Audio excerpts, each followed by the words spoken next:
Hello, I'm Atujame and you're watching News Pulse on Hornbill TV. After 14 innocent civilians were brutally killed by the security forces on December 4 and 5, Hornbill TV has been bringing stories and details about how the situation in Mon in the past few days from ground reports of the site of ambush. In a shocking revelation, the family of one of the victims claimed that the deceased was not part of ill-fated pickup truck nor part of the mob but was hiding in a hut close to his site on hearing the firing. The family claimed that they received calls from him till 8:16 p.m. Viewers, if these claims are true, many questions arise as to how did the 21 para SF get to late Pongchi, the victim in context here, and how long did the battle go on for? Did the security forces go on a manhunt in the area? Let's give us more details on this. We'll speak to my colleague Albert Muli, who will be joining us from a newsroom today.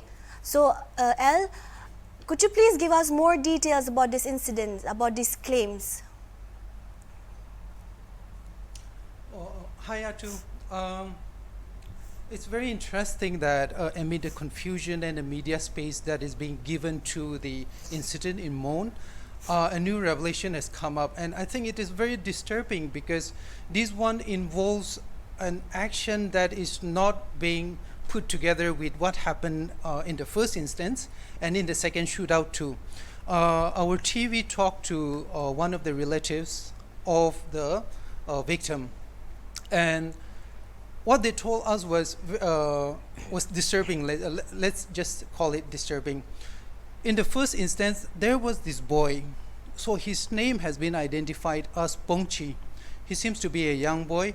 And according to what his relatives told Hornbill TV was that he was talking to his parents till about 8 to 8:16 p.m. Now, I will rely on the statement given by Oting citizens, which was released a few days ago, that the media should rely on their statement. So I would like to rely on their statement here. According to the Oting citizens statement, the shootout happened at around 4:30.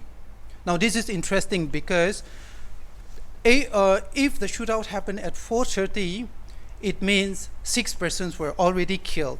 That was before the second incident when the villagers went out from the village. In search of the boys in the pickup truck.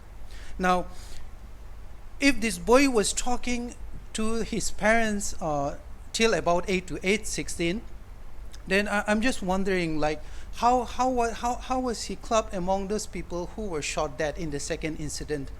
So it is very interesting. So. According to the statement, it started around 4 p.m.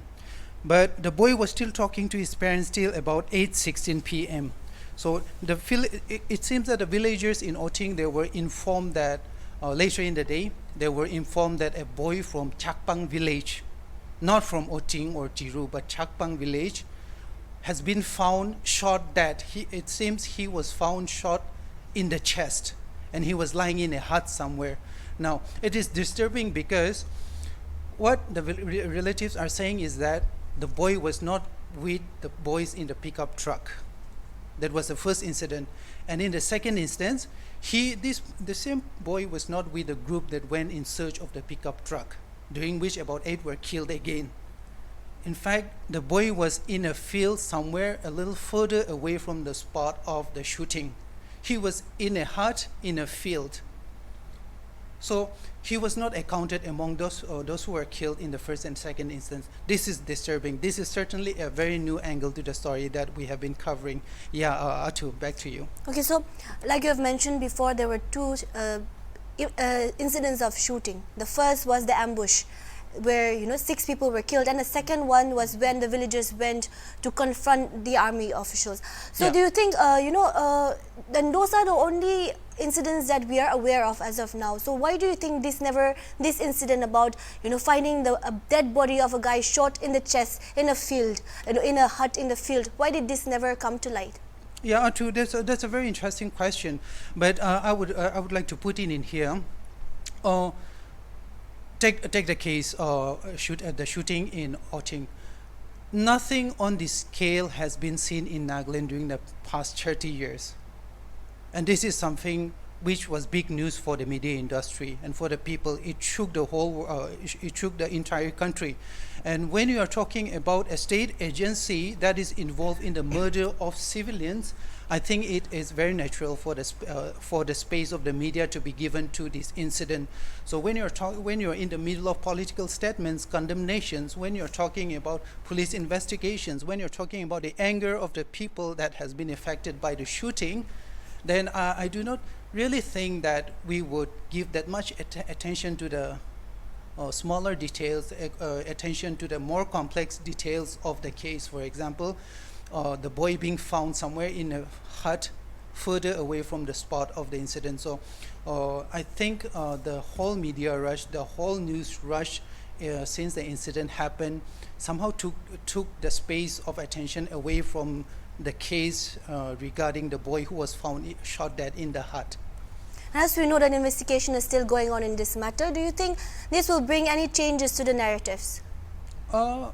Personally, I don't think so, Atu, because here, no matter how complex the issue is, the different components of the issue is, the whole idea, the fact is that civilians, innocent civilians were murdered. They were killed by a government agency, that is a security force. It doesn't change the narrative that there was murder. However, the Nagaland police that have filed a complaint with the government, they have filed an FIR with the government saying that the military force, they were intentional in their mission. The intention was to kill. So the boy being found somewhere in the hut, which is not even near the site of the incident, itself shows that there is something more sinister going on. It was not just some random botch up operation. So I think the boy being found in a hut somewhere from the site of the incident says that, okay, this fact reinforces the FIR that the Nagaland police has filed. So far it won't change anything much in regard to the whole case, but it will certainly strengthen the case of the Nagaland police. Back to you, Atu.